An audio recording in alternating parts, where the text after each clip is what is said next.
पितरों की कथा कहती है कि बेटों का जन्म, करुण पुराण कहती है कि बच्चों को जन्म क्यों दिया जाता है। उनको जन्म देने का कारण क्या है। जगतगुरु श्री शंकराचार्य जी ने भी ये प्रश्न रखा था अपने भक्तों के सामने।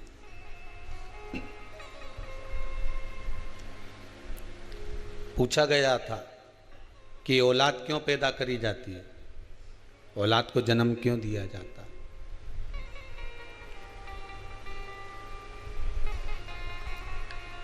एक बार बड़ी सभा में जगतगुरु शंकराचार्य जी महाराज ये प्रश्न रख दिए कि औलाद क्यों पैदा करी जाती है, संतान का जन्म क्यों किया जाता है। सबने श्री जगतगुरु शंकराचार्य जी पूछ रहे हैं, एक एक व्यक्ति खड़ा होकर बता रहा है कि औलाद इसलिए जन्म दिया जाता है कि वो हमको संभालेगी, बुढ़ापे में हमको साथ कर चलेगी। दूसरे ने कहा संतान औलाद इसलिए पैदा करी जाती है कि वो हमारे स्वास्थ्य का ध्यान रखेगी। तीसरा व्यक्ति खड़ा होकर बोला कि बुढ़ापे में किसी का साथ तो चाहिए। चौथा बोला जब हमारे जीवन में सुख दुख आएगा तो कोई साथ देने वाला तो चाहिए। श्री जगतगुरु शंकराचार्य जी ने इन सब की बात सुनी, पर जगतगुरु शंकराचार्य जी ने फिर भी मन को संतोष नहीं हुआ उस उत्तर से। तब श्री जगतगुरु शंकराचार्य जी के एक शिष्य बैठे हुए थे, बड़े गुरुदेव के चरणों का नित्य स्मरण करने वाले थे, नित्य भक्ति में डूबने वाले थे। फिर उन्होंने विनती करी, गुरुदेव मैं कहना चाहता हूं, आप सुनेंगे मेरी बात। जगतगुरु शंकराचार्य जी ने कहा बोलो क्या बात है। इस प्रश्न का उत्तर मैं देना चाहता हूं, आप दे दीजिए। गुरुदेव औलाद इसलिए पैदा करी जाती है कि माता पिता में आग लगाए।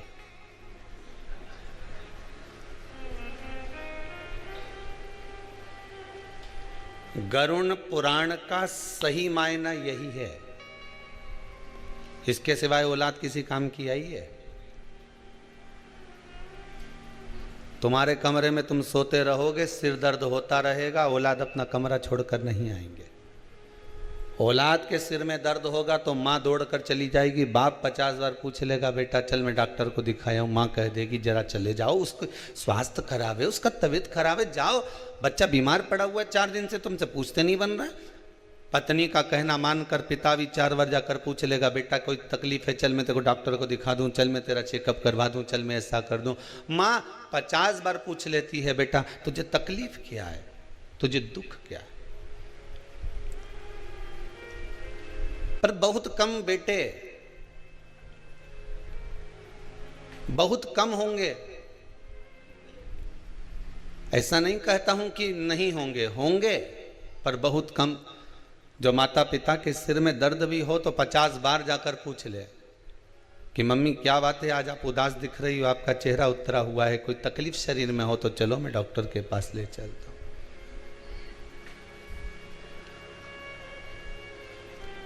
सही मायना तो यही है कि औलाद इसलिए पैदा करी जाती है कि अंतिम समय में आग कौन लगाएगा। देखा जाए तो माता पिता अपनी पूरी जिंदगी बच्चों के नाम गिरवे रख देते हैं। सोना गिरवे रखे से छुड़ा सकते हो, सही है कि गलत है, बोलो तो सही। पाटली गिरवे रखी आए तो छुड़ा लोगे, सोना गिरवे रखी आए तो छुड़ा लोगे, चांदी गिरवे रखी आए तो छुड़ा लोगे, जमीन गिरवे रखी आए तो छुड़ा लोगे, पर खुद को अपनी औलादों के पास गिरवे रख दिया जीवन भर, उसको कैसे छुड़ाओगे? विचार तो करो। ये जिंदगी तुमने गिरवे ही तो रखी है, बस कमा कमा कर लाते जाओ, देते जाओ, ब्याज भरते जाओ, गिरवे में तो रखे हुए हो। बस कमाया किसके लिए? औलादों के लिए। जोड़ा किसके लिए? संतानों के लिए। बेटी में साड़ी किसके लिए रखी थी जमा जमा के? बहू और बेटी के लिए। शादी करेंगे छोरी की तो उसको दे देंगे, बहू आएगी तो उसको दे देंगे। खुद ने अच्छी नहीं पहनी, उनके लिए संजो संजोग कर रखी। ये गिरवे ही तो रखे हो तुम अपने परिवार में, गिरवे ही तो पड़े हो तुम अपने कुटुंब में। बस कमा रहे हो, जोड़ रहे हो और छोड़ रहे हो। सोना गिरवे रखा तो उसको छुड़ा सकते हो, चांदी गिरवे रखी तो उसको छुड़ा सकते हो, पर तुम अपने परिवार से कैसे छूट पाओगे वो तो विचार कर लो तुम। आखिरी तक भी मरने के बाद अगर बुढ़िया मर जाती है और सोने की मुर्की कान में पड़ी रह जाती है, कहीं पाँव में चांदी की मोटी मोटी, पहले वो तगड़ी पहनते थे, क्या बोलते, पैड़ी पहनते थे पाँव में मोटी मोटी, तो सुनार को बुलाते थे। मरी हुई डुकरिया पड़ी रहती थी और सुनार आकर कहते थे, बहुवन छाती पे खड़ी रहती थी, काटो, काटिए। और अगर यहाँ नहीं काटते थे तो शमशान ले जाते थे सुनार को, कि वहां कटवाते थे पाँव में पड़ी हुई चांदी की बेड़ियों को, कि अभी और ब्याज बाकी रह गया चुकाने के लिए, उसको निकाल लिया।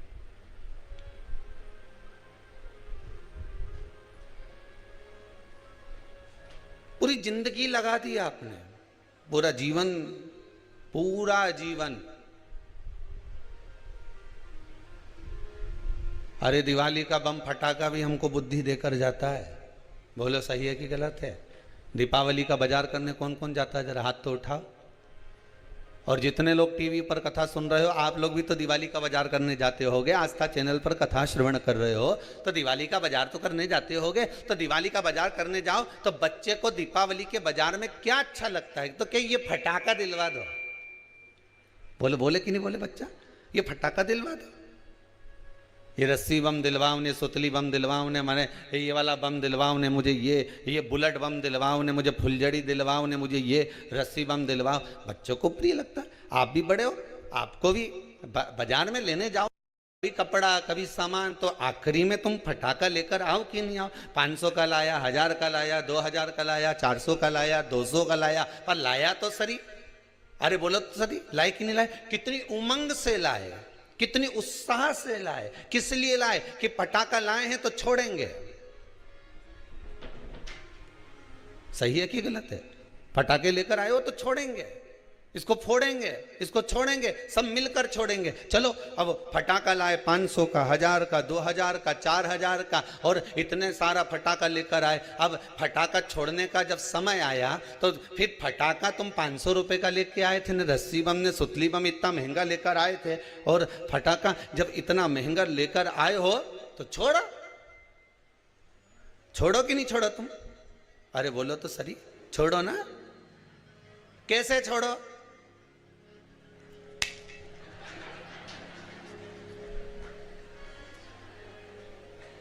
अब जब तुम 500 का लाए हो, अरे बोलो तो जम के, 2000 का लाए, इतनी बड़ी पेटी खरीद कर लेकर आए, इतना सारा पैसा खर्च कर कर लेकर आए हो, तो अब सारा घर का लोगों को क्यों, अब मैं फटाखा छोड़ूंगा नहीं, सब यहीं खड़ा रहो, हिल मत जाना, और मैं खड़ा खड़ा देखता रहे फूटे कैसे हो सके। बोलो तो सही। 500 का फटाका लेकर आया और आग लगई न भाग गया।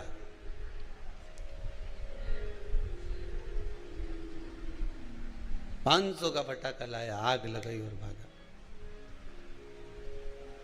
छोड़कर गया कि नहीं गया? अरे बोलो तो जम के, छोड़ा, भागा। उसी तरह फटाके भी हमको ज्ञान देते हैं कि 500 का लेकर आया था ने, आग लगा के 2 मिनट में भाग गया। अगर खड़ा रहता तो मुंडा काला होता कि नहीं होता? अरे बोलो तो सही है। और मुंडा तो मुंडा काला होता ने, हाथ पैर का कई होता, ये तो राम जी जानता है। भागना पड़ा छोड़कर। उसी तरह 500 का फटाका लाए, छोड़कर भागना पड़ा। बस एक निवेदन है, संसार में आए हो, बहुत सी चीजें खरीदना पड़ेगी। ये घर परिवार कुटुंब कबीला सब कुछ हमने जोड़ा, ये समझ लेना फटाका है, और एक दिन इसको छोड़कर भागना पड़ेगा। रह नहीं सकते इसके पास। इस फटाके के पास खड़े नहीं रह सकते आप। और आप में किसी में सामर्थ्यता हो तो खड़े होकर बता देना, एक पेटी में आग लगा वहीं खड़े रह जाए। अभी दशहरा आने वाला है, किसी से कह देना रस्सी बम हमारे सामने जला, मैं तो यहीं खड़ा, जा कर क्या कर लेगा। 1000 रुपए का लेके आया हूं मैं, 5000 का लेके आया ने, आग लगा मेरे सामने लगा, और परिवार वाले के इकट्ठा कर लेना, रे फटाका है अभी आग लगाऊं, देखो 5000 का लेके आया हूं। खड़े रहोगे? नहीं, आग लगाए ना भागना पड़ेगा। उसी तरह परिवार, कुटुंब, कबीला, नाते, रिश्ते, fridge, cooler, washing machine, dining, ये सोफा, ये पलंग, ये मकान, ये जमीन, ये जायदाद, सारी संपदा हमने जोड़ी, ये फटाके की तरह है। जिस दिन परमात्मा आग लगाएगा उस दिन भागना पड़ जाएगा, तुरंत छोड़कर जाना पड़ेगा, इस संसार सागर से निकलना पड़ेगा। बस इतना ध्यान रखो, पेटी पास में रखो, सुतली बम पास में रखो, रस्सी बम पास में रखो, निवेदन है, पर आग मत लगाना। आग लगा हुए तो भागना पड़ेगा। रहो संसार में, रहो कुटुंब में, रहो परिवार में, नातों में, रिश्तों में, कहीं रहने की मना नहीं है, खूब रहो।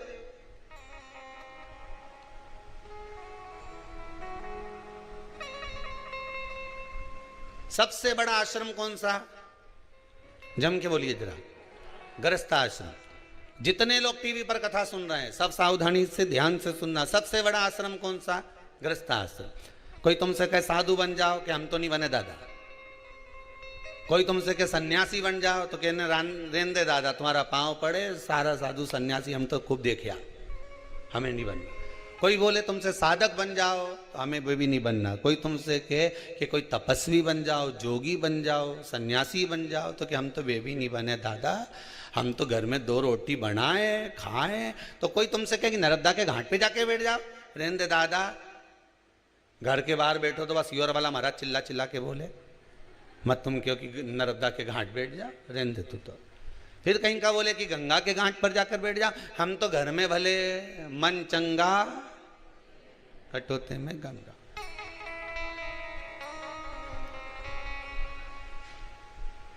हमें नहीं बैठना।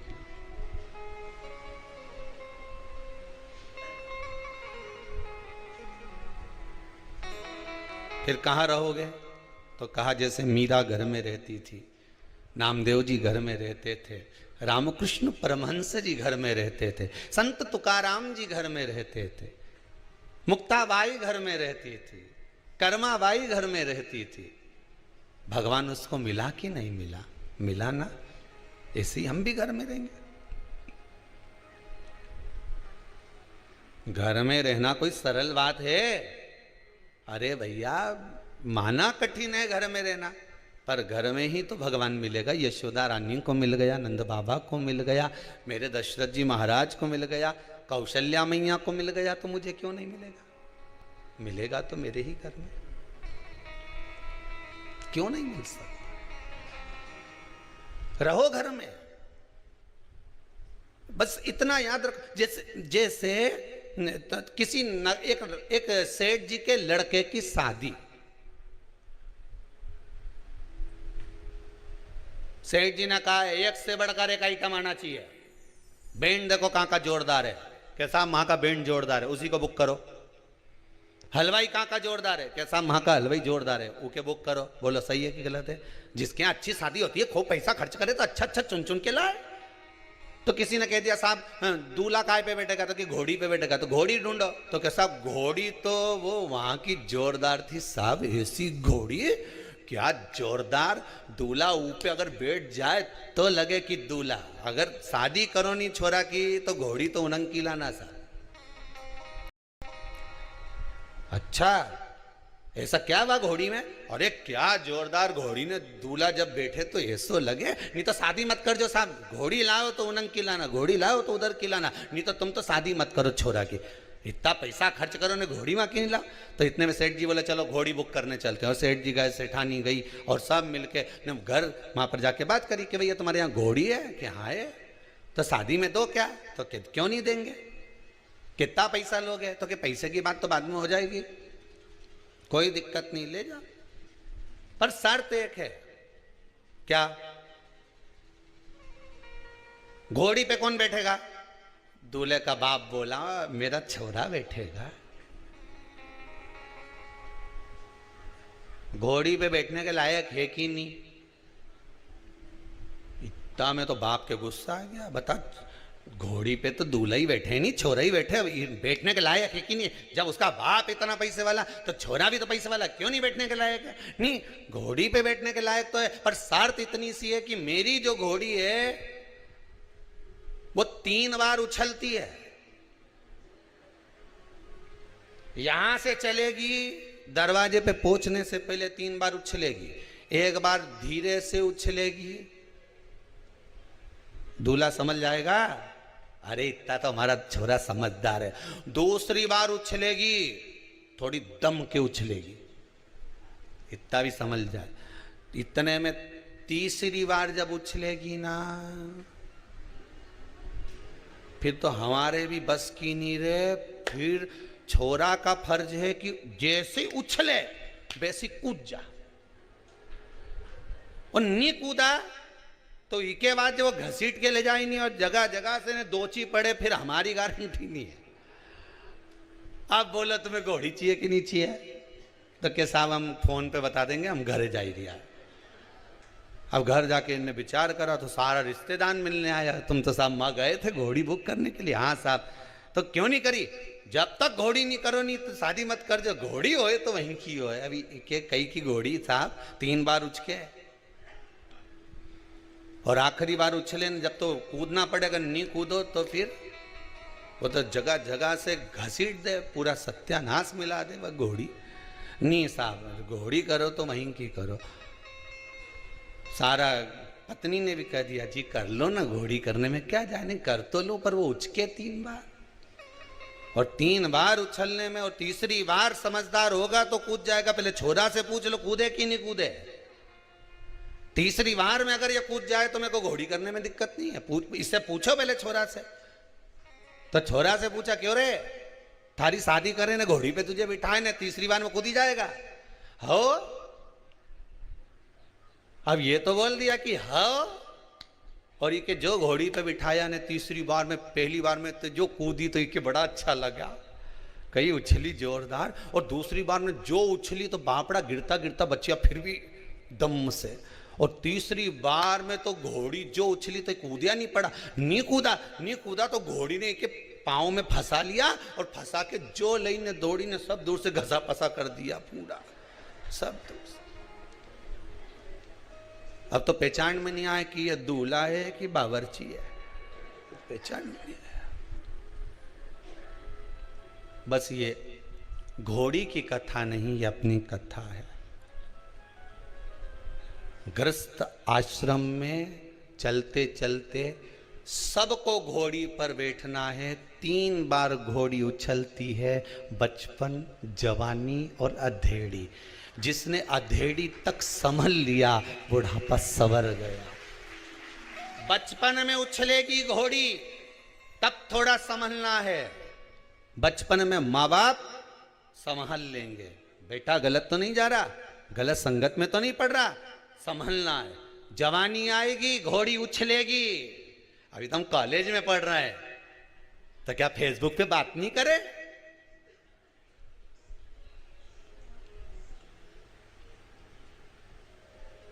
क्या व्हाट्सएप नहीं चला है? घोड़ी उछली, बहुत अच्छे से समझना हो। बचपन में उछली, माता पिता ने संभाल लिया। जवानी में उछली, डामाडोल हो गया, डामाडोल। और तीसरी बार में कूदना जरूरी है। अधेड़ी आए तब, शादी हो गई, बच्चे हो गए, सब अपने अपने काम धंधे से लग गए, फिर उचकी।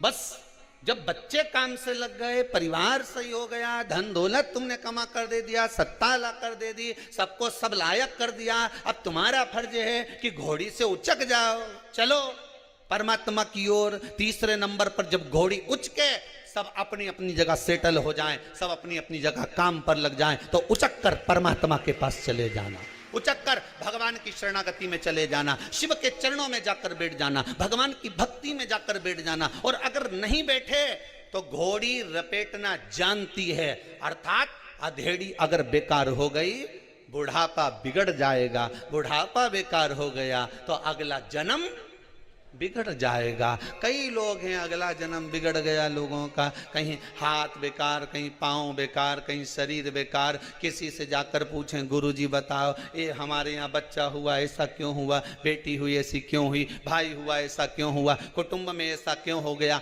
ऐसा व्यक्ति क्यों पैदा हो गया, उसको शरीर में ऐसी विकलांगता क्यों उत्पन्न, उससे पूछो। क्योंकि जन्म मिला था, बचपन, जवानी, अधेड़ी, बुढ़ापा, मनुष्य का शरीर मिला था साधने के लिए, पर परमात्मा का नहीं हो पाया। आखिरी में ना बचपन में लांगा ना जवानी में लांगा। घोड़ी तो उछली थी, अगर कूद जाता तीसरी बार में भगवान के चरणों में पहुंच जाता तो शायद अगला जन्म संवार लेता, पर अगला जन्म संवार नहीं सका। परमात्मा ने बारंबार मौका दिया। ऐसा कोई मनुष्य पैदा नहीं हुआ संसार में, चाहे राजा हो, रंक हो, भिखारी हो, चाहे ब्राह्मण, संत, साधु, सन्यासी, तपस्वी, साधक, उपासक, कोई भिक्षुक, कोई भिखारी, कोई राजा, कोई सांसारिक मनुष्य, कोई गृहस्थ आश्रम में रहने वाला, कोई घर में रहने वाला व्यक्ति, हर एक व्यक्ति को मेरा भोलेनाथ एक मौका जरूर देता है। किसी व्यक्ति से उसको एक बार जोड़ देता है कि मैंने तुझे मौका दिया है, इससे जुड़ जाना और जुड़ने के बाद तेरी जिंदगी संवार लेना। इस व्यक्ति से मैंने तुझे जोड़ा है, तेरे विश्वास से तुझे जोड़ा है। भगवान शंकर, मेरा भोलेनाथ, मेरा राम, मेरा कृष्ण, मेरा परमात्मा संसार के हर मनुष्य को, चाहे वो कोई मंत्री हो, संतरी हो, गृहस्थी हो, चाहे भिखारी हो, चाहे कोई किसी भी धर्म का, किसी भी वर्ण का, किसी भी गोत्र का हो, हर व्यक्ति को, चाहे छोरा हो चाहे छोरी हो, चाहे व्यक्ति हो, हर व्यक्ति को भगवान एक बार किसी अच्छे व्यक्ति से जुड़ने का मौका देता है कि इससे जुड़ जाना, अपनी जिंदगी बना लेना। पर उससे जुड़ने के बाद भी आप अलग होकर अपनी जिंदगी को नरक बना लो तो तुम्हारा जीवन व्यर्थ बेकार है। उससे जुड़ने के बाद भी तुम अगर परमात्मा के नहीं हो पाए तो फिर संसार में किसके हो गए?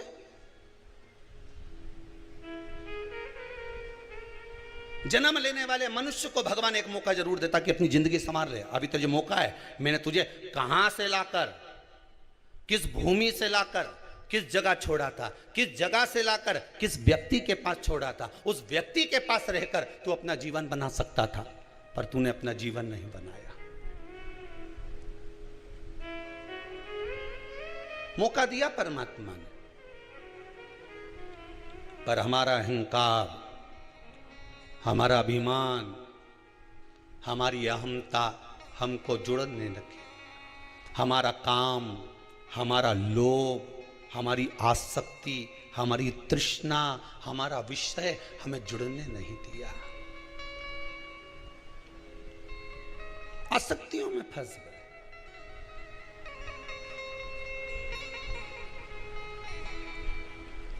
परमात्मा अगर किसी का काम कर देता है तो दुनिया के लोग परमात्मा का गुणगान गाते हैं। वो लोग गाए कि नहीं गाए? अरे बोलो तो सही, गाए नहीं। जितने लोग आस्था पर कथा सुन रहे हो, मोबाइल पर कथा सुन रहे हो, फेसबुक यूट्यूब पर कथा श्रवण कर रहे हो, मैं सभी श्रोता भाई बहनों को बहुत बहुत धन्यवाद देना चाहूंगा। बहुत बहुत साधु बात है साहब। टीवी पर सुनने वाले तो कथा टीवी पर सुन रहे हैं, तो भी अगर फेसबुक और मोबाइल पर लोग कथा सुन रहे हैं तो 40-40 हजार लोग केवल मोबाइल पर कथा श्रवण कर रहे हैं। उनको नमन करता हूं, आपके विश्वास को, आपकी श्रद्धा को नमन करता हूं। कल कार्यकर्ता बता रहे थे गुरुदेव, 40,000 लोग तो केवल यूट्यूब पर कथा कर स्वादन श्रवण कर रहे हैं। मैं आपकी श्रद्धा, आपके विश्वास को नमन करता हूं। मैं नवयुवक टीम को जो अपना समय इस परमात्मा को, मेरे शंभू को दे रहे हैं, उनको नमन करता हूं। आपका विश्वास इससे ही जुड़ा रहे, मेरा शंकर आपको उन्नति की ओर लेकर चले जाए, बस यही विश्वास पर मैं आपको नमन करता हूं। यह आपका श्रद्धा, आपका विश्वास है, भरोसा है। एक मौका परमात्मा जरूर देगा आपको, आप हारना मत। आज दिल्ली से एक माता जी आई हुई थी, वो कह रही थी गुरुजी मैं पिछली बार अपने बेटे को लेकर आई थी, उसका एक एग्जाम नहीं निकल रहा था और वो उस कहाँ गई, वो बैठी होंगी कहीं ना कहीं, खड़ी हुई है, जरा माइक दीजिए जरा।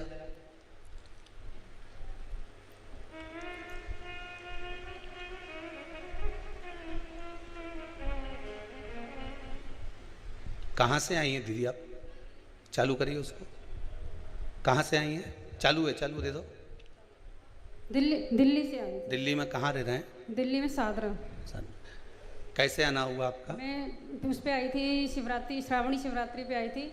उसके एक पेपर नहीं निकल पा रहा था फाइनल का जी। मैंने वो पूजन करवाया और पशुपतिनाथ का व्रत रखा जी। आपके बताए हुए सारे उपाय करे मैंने, वो पास हो गया। मैं बहुत बहुत धन्यवाद देने आई हूँ गुरुजी, बहुत बहुत धन्यवाद देने आई हूँ बाबा जी। बाबा की कृपा। आज एक दिल्ली से और भाई आए हुए हैं, वो अभी रास्ते में हमसे कह रहे थे गुरुदेव मेरे बेटे का जॉब नहीं लग रहा था। कहाँ है वो? कहाँ बैठे हैं? मेरे बेटे का जॉब नहीं लग रहा था गुरुदेव, पर बाबा की कृपा ऐसी हुई उनको धन्यवाद देने के लिए हम आए। कहाँ है? कोई दिख रहा है? कहाँ गए? दिल्ली वाले जो आए हुए थे गए होंगे शायद। बेटे का जॉब नहीं लग रहा था गुरुदेव, बड़ी कृपा करिए बाबा। शंकर करुणा सागर है, उसकी दया के बिना संसार में कुछ नहीं हो सकता। आज एक माता जी आई थी, कह रही थी गुरुदेव बेटे की शादी के लिए इतने परेशान हो गए, इतने परेशान हो गए, इतने परेशान हो गए। कहाँ गई वो? कहाँ से? धार से थी, कहाँ से थी? बाद में वो बैठी थी, खड़ी हुई है जरा, देव जरा माइक। इतनी खुश थी कि आंख में आंसू भर गए। ऐसी माता को भी मैं धन्यवाद देता हूँ साहब। सब जगह से जब हार गए, अंत में शंभू की शरण में गए और बाबा ने अगर हाथ पकड़ा तो इससे बढ़कर खुशी और क्या हो सकती है? जरा विचार करिएगा। कहाँ से आई हैं माँ? राऊ से, इंदौर से। इंदौर राऊ से आए हैं। बहुत परेशान हो गए थे गुरुजी, मतलब रिश्ता बनते बनते फिर टूट जाता था। अब बाबा ने कर दिया। 3-4 बार ऐसा हुआ, फिर मैंने ना आपके उपाय करे और पशुपतिनाथ का व्रत करे। जय हो पशुपतिनाथ की। हो गया ना?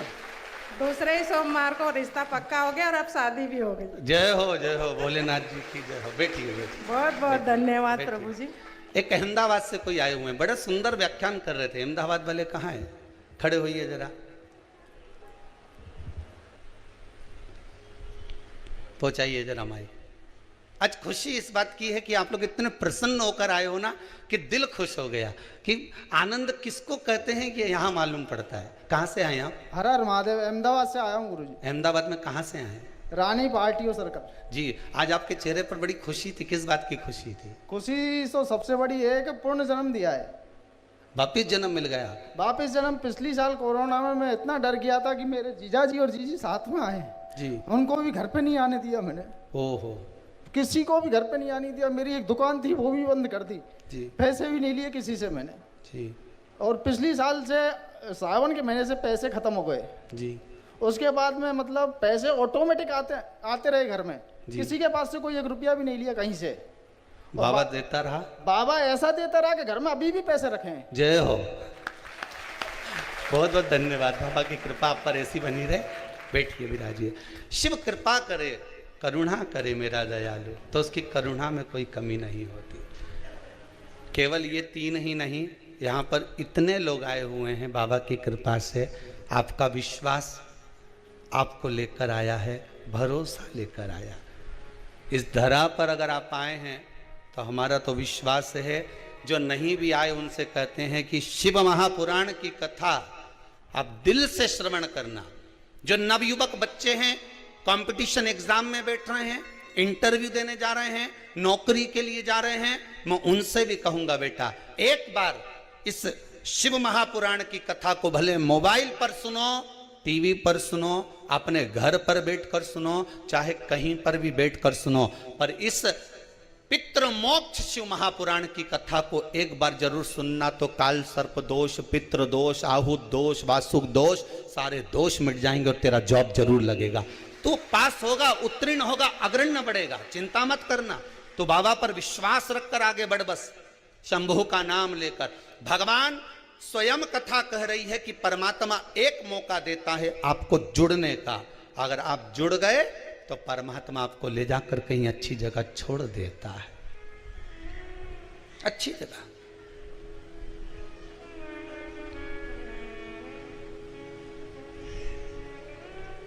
भगवान काम करेगा तो आप यश करोगे, जिसका भगवान नहीं कर्म करेगा तो लोग उसका भी बोलेंगे, हम तो भगवान के मंदिर जाते थे, हमने तो खूब अगरबत्ती लगाई, हमने तो खूब दियाबत्ती लगाई, भगवान तो हमारी सुनता ही नहीं है। केवल भगवान के साथ नहीं होता, संसार के प्रत्येक मनुष्य के साथ होता है। आपके यहाँ कोई काम कर रहा है, आपके यहाँ कोई नौकरी कर रहा है, आपके यहाँ कोई चाकरी कर रहा है, कोई सेवा कर रहा है, कोई नौकरी कर रहा है, कोई धंधा, कोई आपके हाथ के नीचे काम कर रहा है। 8 साल 10 साल 12 साल उसने आपके हाथ के नीचे काम करा, आपके यहाँ काम करा, आपने उसकी कुछ गलती को देख लिया, उसको निकाल दिया। अब वो व्यक्ति जिसको निकाला है तुमने, वो तुम्हारी बड़ाई करेगा कि बुराई करेगा? बुराई ही करेगा ना, कि बड़ाई कर देगा? अरे बोलो तो जम के, बुराई ही करेगा ना, क्योंकि 10 साल तो यहां खूब खाया, आपके पास में खूब रहा, 10 साल तो आपके पास में रहकर खूब चकाचक की जिंदगी थी, और जब आपके पास से, आपकी नौकरी से, आपके दरवाजे से निकाल दिया गया, उसका व्यवहार, उसका व्यवसाय देखकर, उसका स्वरूप देखकर, उसकी गलत काम देखकर, तो वो तुम्हारी बड़ाई नहीं करने वाला, वो तुम्हारी जगह जगह केवल बुराई ही करेगा। अब उसके बुराई करने से तुम्हारा कुछ बिगड़ने वाला है क्या? हाथी जाए बाजार और कुत्ता भोके 1000, उससे कुछ बिगड़ेगा क्या तुम्हारा? कुछ नहीं। तुम तो हाथी जैसे दुम हिलाकर, अलमस्त सूंड हिलाते हुए अपनी जिंदगी को आगे बढ़ाते चलो। दुनिया आग लगे बस्ती में, अपन रहो मस्ती में, क्या किसको रोइए, चादर तान के सोइए। आप अपनी जिंदगी मस्त जियो।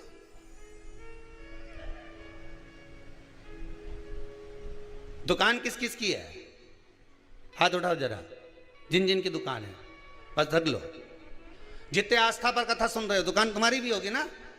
दुकान में कांटा और बाट रेक ही नहीं रहे। कांटा मतलब तराजू, और बाट, कांटा और बाट रेक ही नहीं रहे। अगर कांटा ही कांटा रख लो तो, अरे बोलो जम के, काम चले नहीं। और बाटी बाट रख लो तो कहीं माटा फोड़े? अरे बोलो तो सही। कांटा होगा तो बाट भी होगा, बोलो सही है कि गलत है? उसी तरह जिंदगी में कांटे होंगे तो थोड़ा बाट करना। बाट मतलब इंतजार, सुख मिलेगा जरूर, मतलब तोले हुआ कुछ भाग मिलेगा जरूर। कांटा होगा तो बाट रखे ना पड़ेगा। बाट मतलब इंतजार रखना पड़ेगा। जिंदगी में कांटे तो दुनिया के लोग बोएंगे, बहुत कांटे चुभाएंगे, पाँव में चुभाने के लिए आएंगे, पर थोड़ा सा इंतजार करना। इंतजार मतलब बाट जोना, इंतजार करना, थोड़ी प्रतीक्षा करना, भगवान पर विश्वास रखना, भरोसा रखना और दृढ़ता रखना। तो जैसे कांटे पर बाट रखाता है तो वस्तु तुला जाती है, उसी तरह जिंदगी में कांटे बोने वाले कांटे बोएंगे, पर बाट जो कर चलना, इंतजार कर कर चलना, तो कुछ ना कुछ तुला कर तेरा भी जीवन सार्थक हो सकता है। कांटा होगा तो बाट होगा। अकेला बाट किसी काम का नहीं होता और अकेला कांटा किसी काम का नहीं होता।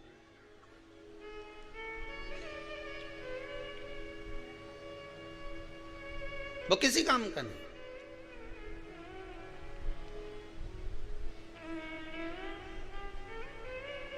दुनिया के लोग बहुत कहेंगे, खूब कथा सुनती थी, खूब, जरा सा दुख आया कि दुनिया के लोग उंगली उठाना चालू कर देंगे। तुम घबराना मती, हाँ सुनती थी, और खजूर वाली चोटी बना के जाना, ले सुनू मैं तो जा, क्या कर ले।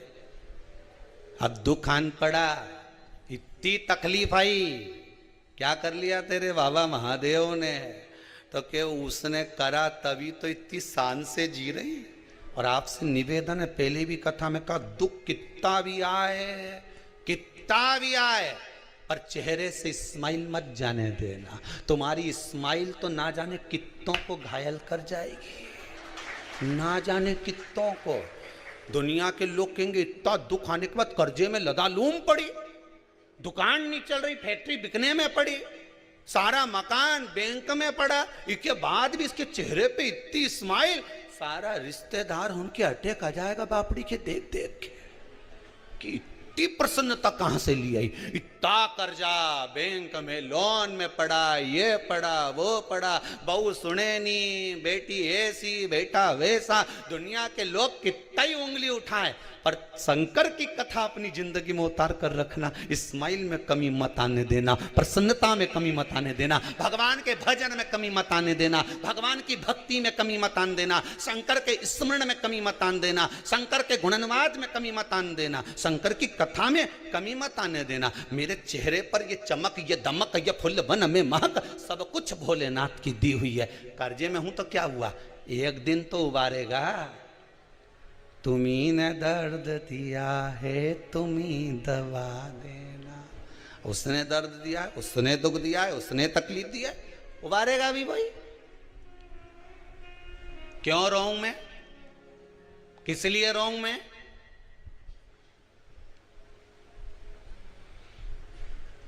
गुरुजी मेरी जमीन पे कब्जा कर लिया। ओहो, तेरे मन पे तो नहीं करा? काय पे करा है? जम के बोलिए, जमीन पर।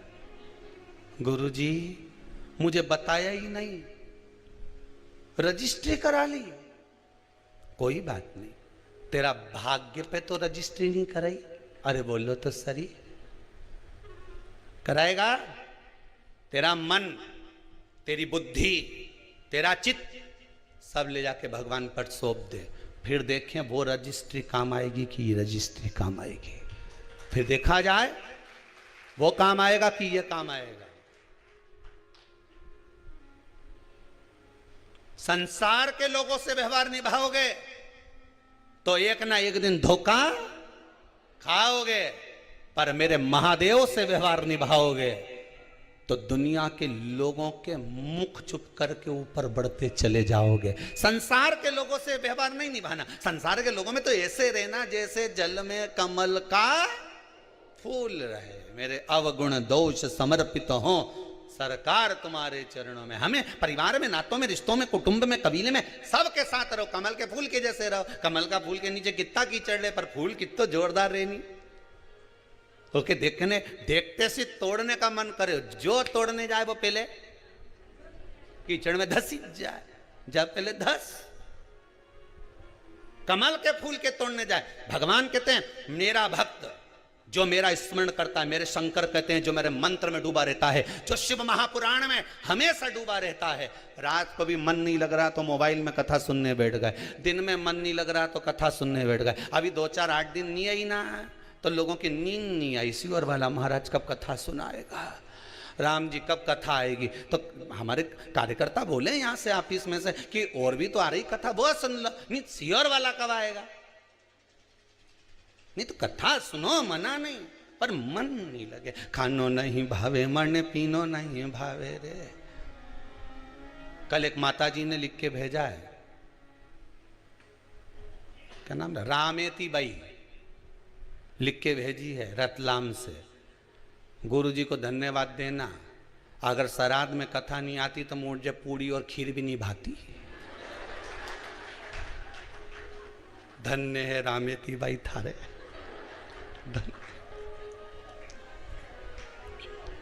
तुम्हारे जो मैसेज आते हैं ना बड़े गजब गजब आते हैं। एक बात तो छोरा उन पढ़े और पढ़ के जब सुना ही नहीं तो गुरु जी ये देखो,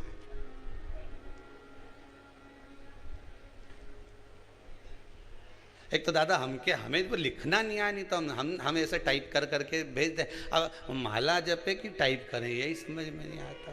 अब तो तुम्हें नहीं तो हम भी भेज देते हैं, हारी रामेती भाई बिल्कुल सही बोली रे तू तो चित्त धरा है। भजन हो,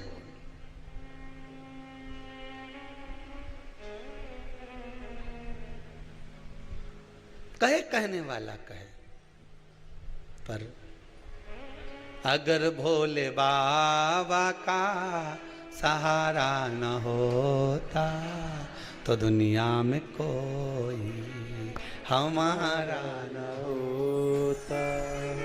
पूछोगे तो भी देगा, भगवान तो कहा गीता जी में कि ये मीरा, कर्मा, नामदेव, ध्रुव, प्रहलाद, संत, महात्मा, साधु, सन्यासी, तपस्वी, साधक, उपासक जो एकांत में तप कर करके मर जाते हैं, इनके कौन सी औलाद अंतिम संस्कार करने आती है? इनको कौन 4 कंधा देने आता है? इनको कौन 40 कंडे देने आता है? इनको 4 बांस देने कौन आता है? भगवान कहते कोई दूसरा नहीं आता। भगवान कहते गीता में मैंने वचन दिया है अर्जुन को, जन्म मैंने दिया, माता के स्तनों में दूध मैंने दिया, तू भोजन करना नहीं जानता था, नौकरी पे नहीं जाता था, पैदा होते से तू कहीं सर्विस करने नहीं चले गया, पेट मैंने भरा, तेरे उदर की पूर्ति मैंने करी, और मरेगा तेरे परिवार वाले तुझे अग्नि नहीं देंगे, कंडे नहीं देंगे, कंधा नहीं देंगे। भगवान कहते हैं तो मैं आऊंगा, तुझे गोदी में उठाकर वहां तक लेकर जाऊंगा। काहे चिंता करता है रे? जबरदस्ती का रोए, जबरदस्ती का आंसू ढलका है, मारा कई होगा, कई। अरे तुम्हारा क्या होगा? तुम तो डायरेक्ट क्यों ना, तेरा क्या होगा रे कालिया? तुम्हारा क्या होगा? तुम तो शिव महापुराण की कथा सुन रहे हो, तुम्हारा कुछ नहीं होने वाला। अब तो यमराज भी सोचे, इन्हें तो 10-12 बार सुन ली रे, ये के तो घर का भी चक्कर मत काट जे, पड़ोसन के उठा ला जाए पर इसे छोड़ी आ जाए। अब तो यमराज भी कहे के दरवाजे मत पहुंच जाना दादा।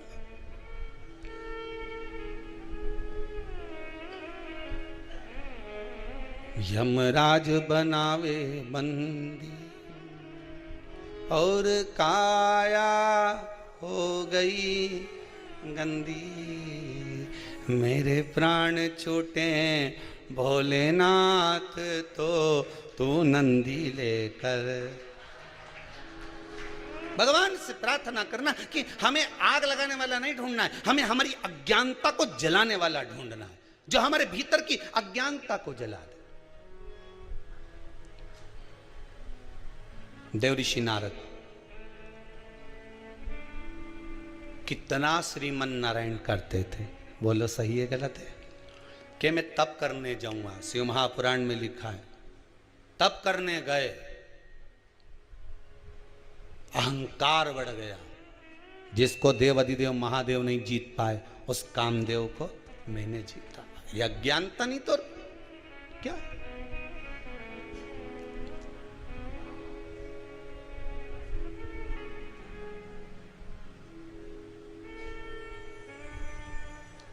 अब ये सबसे पहले उठ के किसके पास गए? शंकर जी की यहाँ गए थे कि नहीं गए थे? कथा में बताया था। कौन? देव ऋषि नारद ने कामदेव को जीता, सीधे शंकर जी के पास गए और शिव जी के पास जाकर बोले देव अधिदेव महादेव की जय हो। शंकर भगवान ने पूछा आओ प्रभु कैसे आना हुआ देव ऋषि नारद? नारद जी बोले जिसको आप नहीं जीत पाए उस कामदेव को मैंने जीता है। शंकर भगवान बोले आप देव ऋषि नारद हो, आप तो दुनिया जीत सकते हो, ऋषि क्या नहीं जीत सकता? आप तो दुनिया जीत सकते हो। शंकर भगवान ने रुद्राक्ष की माला उठाई, नारद जी के गले में पहना दी और जाते जाते नारद जी को एक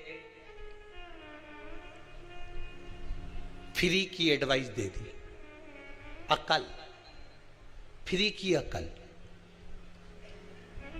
फ्री का ज्ञान। क्या दिया? जो तुमने मुझसे कहा ये भगवान विष्णु से, अरे बोलो तो जम के मत कहना, अच्छा ही कहा ना, अच्छा ही कहा ना, कि अपने मुंह से अपनी बड़ाई नहीं करना है, मत बोलना तुम भगवान विष्णु के सामने जाके। पर नारद जी माने?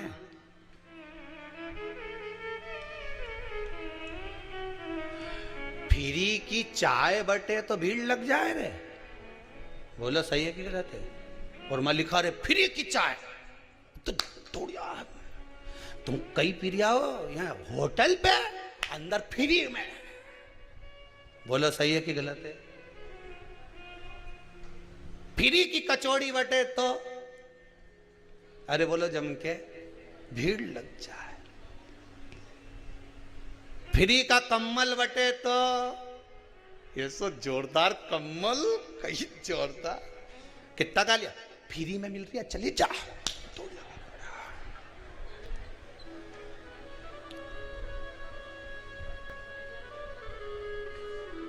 फ्री का कपड़ा बटे तो पहन के ढीलो पड़े, दूसरा ले जा। फ्री को, फ्री की चाय बटे तो लोग लूट लें, फ्री का कम्बल बटे तो लूट लें, पर फ्री की अकल बटे तो कहां जाए? गुरु माता पिता फ्री में ही अकल दे के नहीं दे। अरे बोलो तो जम के कि का पैसा ले, गुरु पैसा ले फ्री में अकल दे। गुरु माता और पिता फ्री में ज्ञान देता है, इसके बाद भी लोग नहीं लेते। गुरु समझाता है मत पड़ झूठ के चक्कर में, मत पड़ या छोरी के चक्कर में, मत पड़ या छोरा के चक्कर में, मत पड़ इस चक्कर में। झूठ और प्रपंच जिंदगी बर्बाद कर देगा तेरा। कितना झूठ बोलेगा, एक के बाद एक झूठ बोलेगा और जीवन नरक कर लेगा तेरा। गुरुजी हमेशा फ्री में ज्ञान दे तो लोगों को अच्छा नहीं लगे, फ्री की चाय अच्छी लगे, पर अक्ल माता रोज के बेटा देख गलत संगत में मत पड़ जाए, उसके साथ क्यों रे वो गलत है। माँ समझाए, बेचारी फ्री की अकल दे तो नहीं समझ में आए। और जब वही अकल में पैसा लगे फिर वकील के यहाँ जाए, साहब पीछा छुड़ा तुम्हारा, वो जगदम्बा हमारा रोज का प्राण खाए, पीछा छुड़ा दो।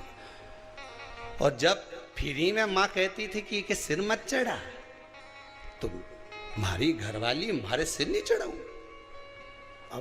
अब वकील की यहाँ पैसा दे रहा 20, 5, 10, 15, साहब पीछा छुड़ा दो। अब अकल का पैसा लग रहा है, बुद्धि का।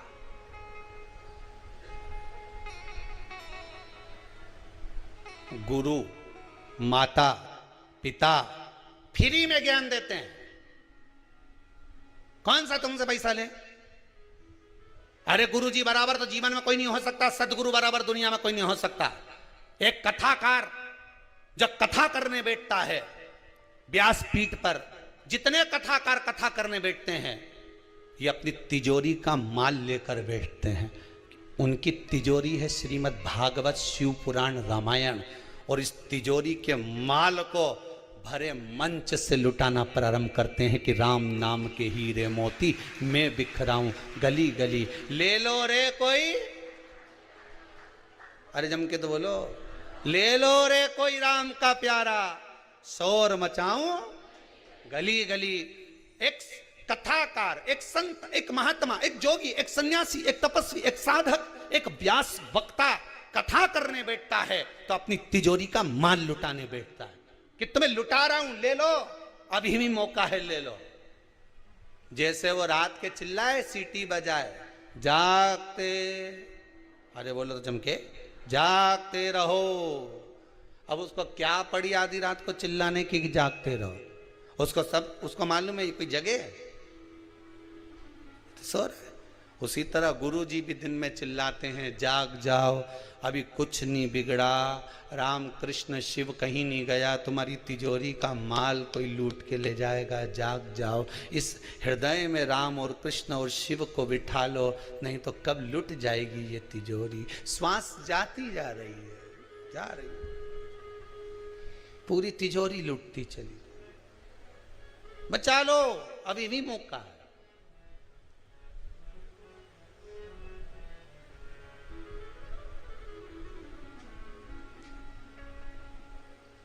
कब लुट जाए, साथ देती नहीं ये किसी का,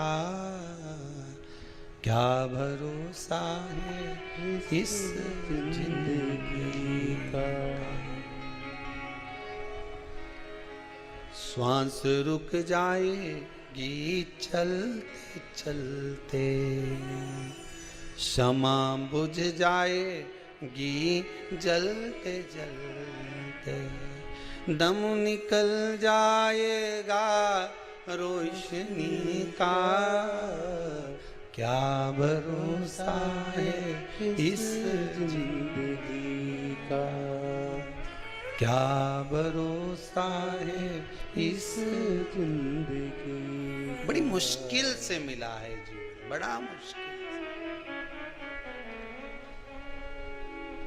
इसलिए बार बार कहते हैं कि लेते जाना रे प्रभु का नाम थोड़ा थोड़ा, लेते जाना रे प्रभु का नाम थोड़ा थोड़ा, लेते जाना रे हरि का नाम थोड़ा थोड़ा, लेते जाना रे हरि का नाम थोड़ा थोड़ा, लेते जाना, लेते जाना, लेते जाना, लेते जाना, लेते जाना, लेते जाना, लेते जाना, लेते जाना, लेते जाना रे, लेते जाना रे, लेते जाना रे हरि का नाम थोड़ा थोड़ा, लेते जाना रे हरि का नाम थोड़ा थोड़ा,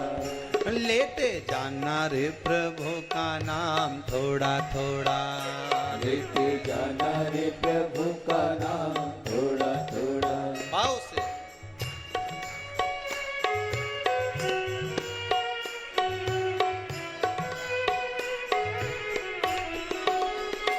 जय हो।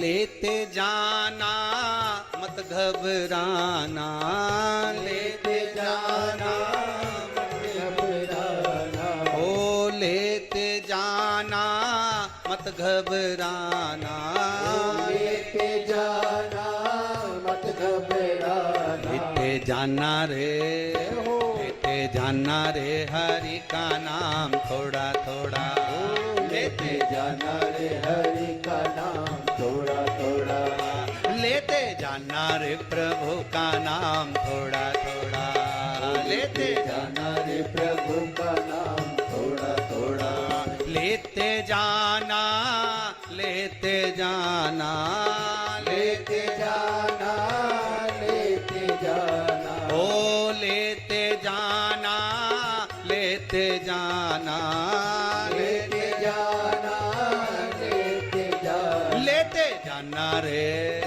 लेते जाना रे, लेते जाना रे हरि का नाम थोड़ा थोड़ा, लेते जाना रे प्रभु का नाम थोड़ा थोड़ा, लेते जाना रे प्रभु का नाम थोड़ा थोड़ा, लेते जाना रे प्रभु का नाम थोड़ा थोड़ा। जय हो।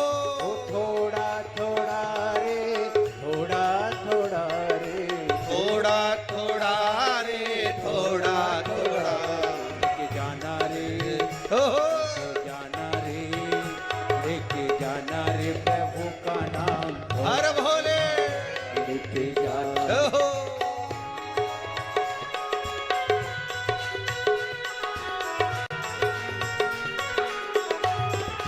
बोले जय हो।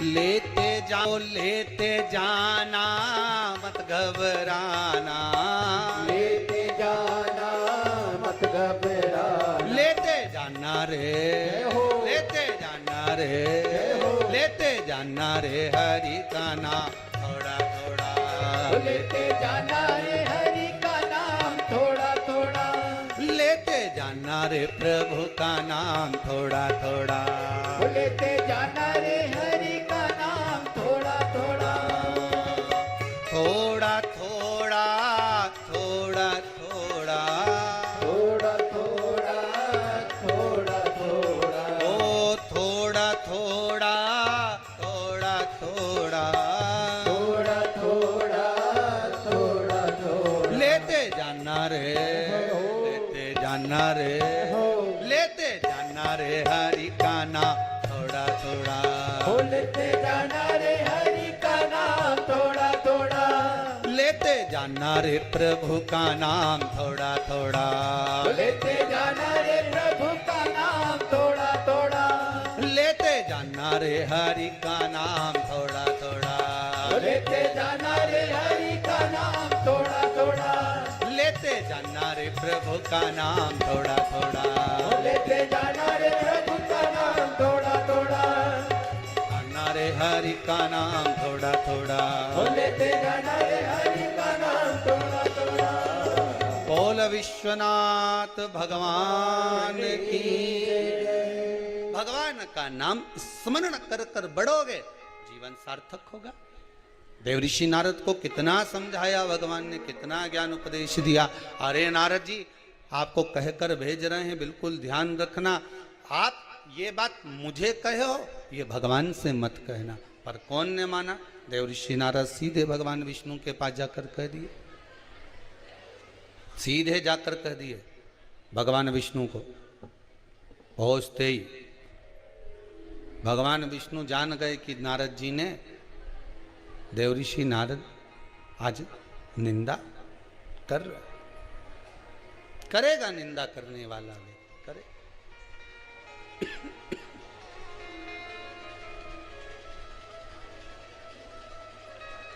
करे करे सो होन दो।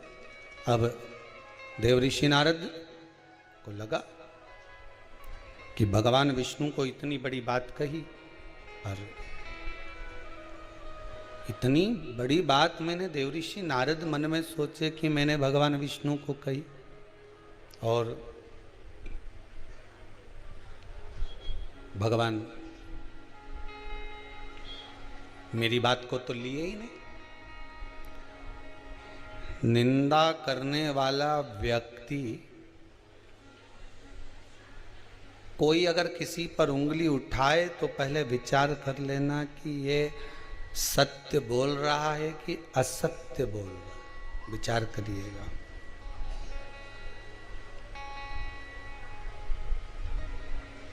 विचार करिएगा एक बार।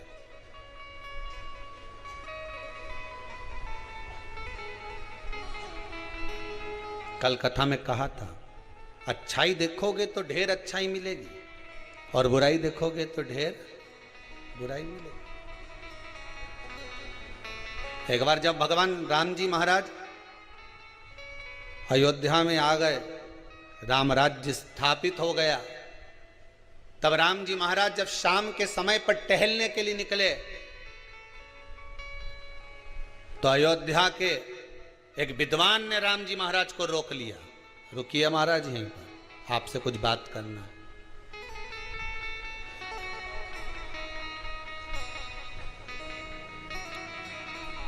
हमें आपसे कुछ पूछना है। राम जी महाराज रुके, विद्वान के चरणों में राम जी ने प्रणाम किया। कोई बहुत अगर विद्वत्ता की बात करे ना, तो उसके सामने शून्य बन जाना चाहिए। अपनी ज्ञान की परिभाषा में मत खोलना।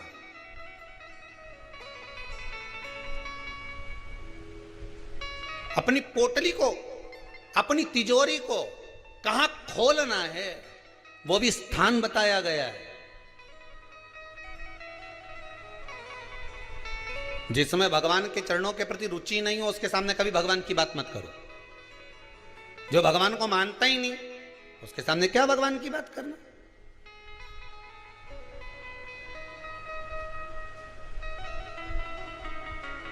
ज्ञान उसी को दीजिए जो ले रहा है। उसके सामने कभी ज्ञान मत दो जो लेने कोई तैयार नहीं।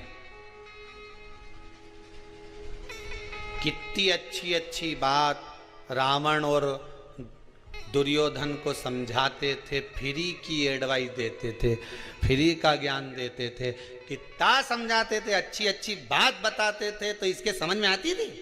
अरे बोलो तो सही जरा जम के।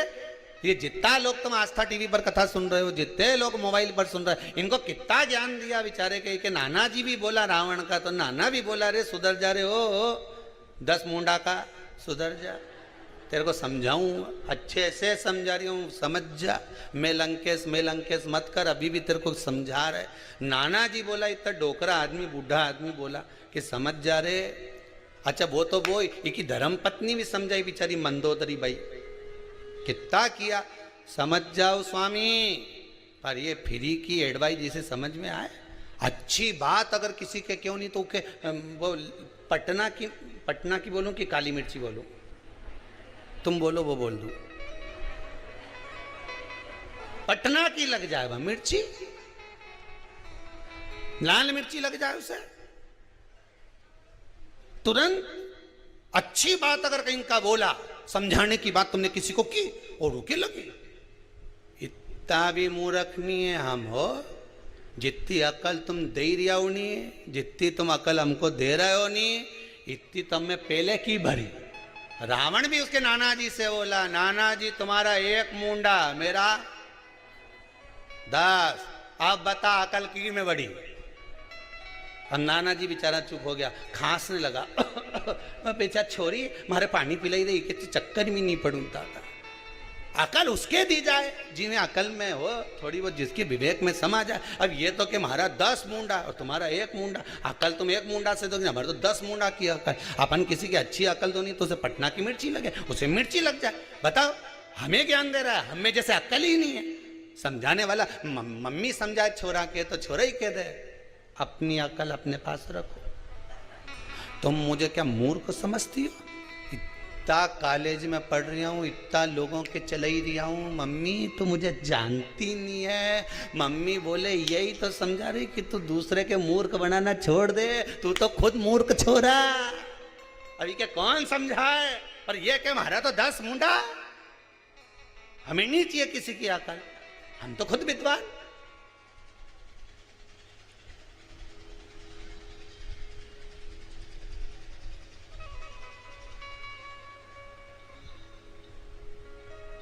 हम तो खुद विद्वान। और दुर्योधन को कितना समझाया? अब बापड़ा के बताओ, कितना भगवान कृष्ण समझाने के लिए गए, मान जा रहे। देखो हाथ जोड़ो दादा, 5 गांव का राज्य दे दे इनके, क्या कि एक सुई की नोक के बराबर नहीं दो। फिर भगवान ने भी कह दिया ठीक है, आप सुई भी ले लेंगे ना नोक भी ले लेंगे, तो एक ही लग गई मिर्ची। कि बताओ, भगवान कृष्ण तो पांडवों का साथ दे रहा है, लग जाए। सत्य कहो, श्रेष्ठ कहो, दुनिया के लोगों को सही राय दीजिए, सही मार्ग बतलाइए, फिर भले उन्हें पटना की लगे चाहे काली लगे, अपने कोई फर्क नहीं पड़े। तुम तो अपने सत्य पे टिके रहो, तुम्हें कहीं करना। अब आज की बात ले लो, आज कोई पूछ रहा था, ए गुरुजी, हमने कहा हाँ बोलो, व्यक्ति को गाड़ी किस स्पीड में चलाना चाहिए? मैंने कहा ये और पूछना रह गया था, इतनी सी बात वो भी हमसे पूछ रहा है। हम हमसे ज्यादा स्पीड में दौड़ रहे हैं। इस शरीर की कैपेसिटी है 10 की, हम इसको इतना दौड़ा रहे हैं 20 की स्पीड में। आखिरी में गाड़ी तो गाड़ी, शरीर तो शरीर है, शरीर तो शरीर है।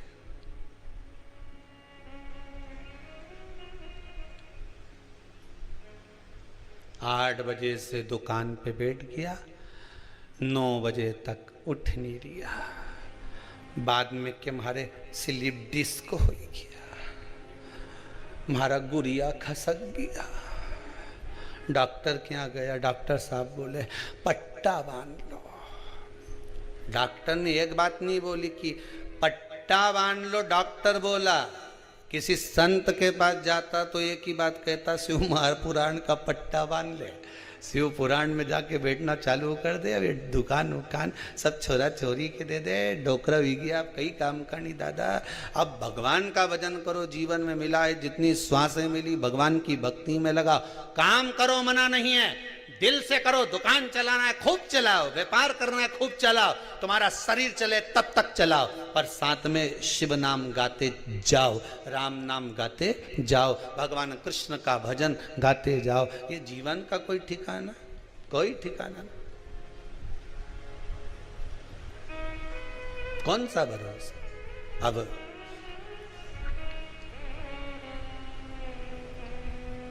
भक्ति में रम जाओ, जितना रम सकते। देव ऋषि नारद के मन में नहीं रहा, अहंकार था। भगवान कृष्ण के, भगवान विष्णु के सामने जाकर कह दिया। भगवान विष्णु उनको लग गया कि इसने निंदा करी है। निंदा करने वाला, निंदा सुनने वाला महापापी होता है। कोई आपको अगर किसी के लिए निंदा कर रहा है तो आपको सतर्क हो जाना चाहिए कि ये मेरे पाप को बढ़ा रहा है। खुद के पाप बढ़ेंगे घटेंगे वो अपनी जगह पर, मुझे पापी बना रहा है। किसी के बारे में बोलकर मुझे सुनने का आदी बना रहा है, मैं क्यों विश्वास करूं?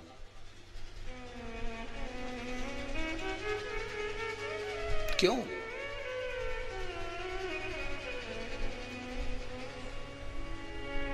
भला किसी का कर ना सको तो जम के तो बोलो, बुरा किसी का मत करना। फूल नहीं बन सकते तो कांटे बनकर मत रहो। एक कौन सी सब्जी होती है जो पितृपक्ष में ब्राह्मण को भोजन कराते समय नहीं बनाई जाती? एक तो कुमड़ा, दूसरा पत्ता गोभी, जो बंद गोभी होती है ना, वो बंद गोभी जो होती है ना, पत्ता पत्ता वाली, उसकी भी सब्जी पितरों के, ब्राह्मण अगर भोजन करता है तो उसमें नहीं बनाई जाती। एक कुमड़ा, ये जो पेठा बनता है ना कुमड़ा का, ये भी श्राद्ध पक्ष में नहीं खिलाया जाता। महाराज बुरा कोला पेड़ा बोलते हैं, क्या बोलते हैं उसको, उस श्राद्ध पक्ष में उसको भोजन में नहीं दिया जाता, ब्राह्मण के भोजन। महाराज ब्राह्मण के भोजन में श्राद्ध पक्ष में सबसे ज्यादा जरूरी है दूध की खीर, दूसरा तुरई या गिलकी का भोजन, या तो सब्जी बनाओ या भजिया बनाओ, कुछ भी बनाओ। तीसरा मांस की दाल का भोजन, उड़द की दाल का भोजन। उड़द की दाल का या तो दही बड़ा बना लो, इमरती बना लो, या फिर बड़ा बना लो, या पकोड़ा बना लो, पर उसका भोजन होना जरूरी है। 3 भाग दूध का भोजन आहूतों के हिस्से में चले जाता है, गिलकी और तुरई का भोजन पितरों के हिस्से में चले जाता है, मांस की दाल का भोजन, उड़द की दाल का भोजन प्रेतों के हिस्से में चले जाता है। इसलिए ये 3 भाग का भोजन ब्राह्मण जब श्राद्ध पक्ष का भोजन करे तो उसमें बनाना जरूरी।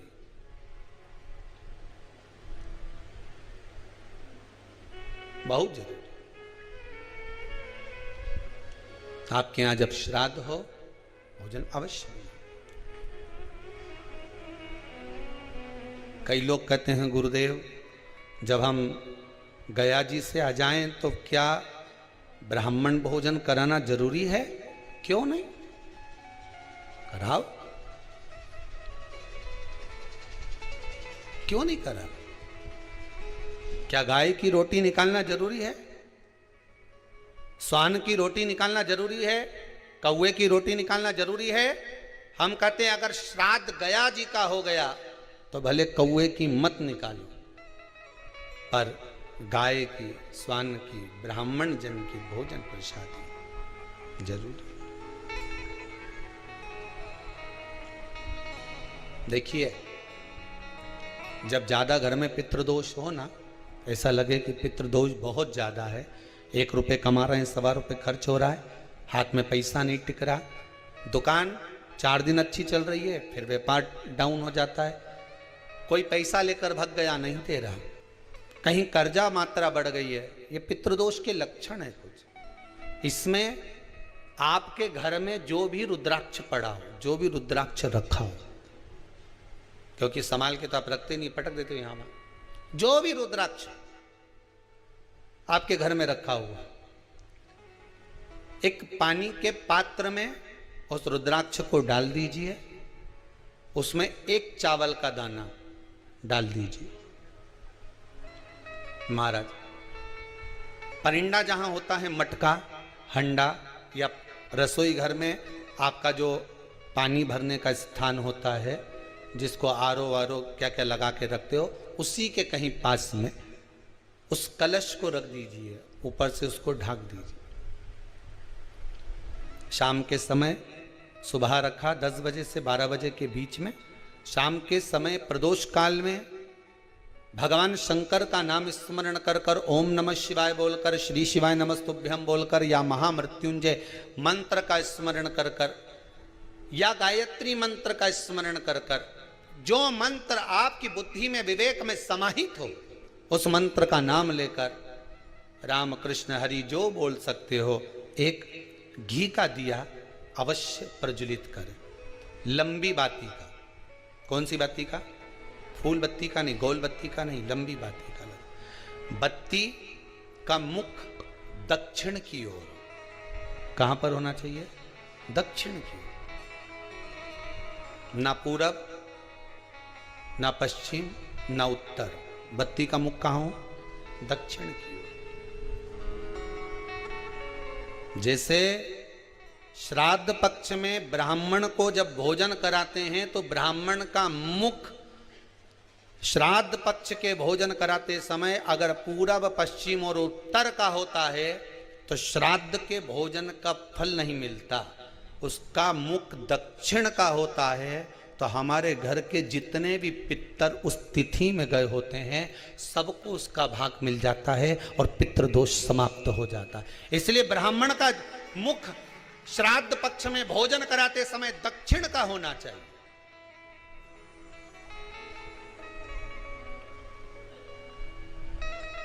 ब्राह्मण का मुख दक्षिण का हो।